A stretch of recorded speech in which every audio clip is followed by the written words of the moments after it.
ఒక trust board ఉంది, NDA నాయకులు ఉంటారు. ఒక కార్పొరేషన్ ఉంటుంది, లేదంటే ఇంకొక దగ్గర ఉంటాం. ఎన్డీఏ నాయకత్వం కూర్చొని డిసైడ్ చేస్తాం.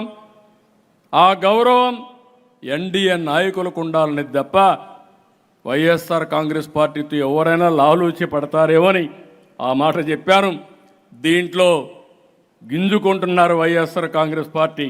కబద్దార్, జాగ్రత్తగా ఉండండి, మీ ఆటలు సాగనివ్వను. అంటే ఏదో రెచ్చిపోతున్నారు.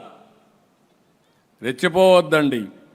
నేను ఎప్పుడు కూడా సంక్షేమ కార్యక్రమాలు అర్హులందరికీ ఏమంటున్నాను. అట్లని చెప్పి దబాయిస్తే ఇస్తామనుకుంటే మాత్రం అది పగటి కలగా మిగులుతుంది. గుర్తుపెట్టుకోమని కోరుతున్నాను. నేను ఇంకొక మాట కూడా చెప్పాను. రాజకీయాల్ని కలుషితం చేశారు.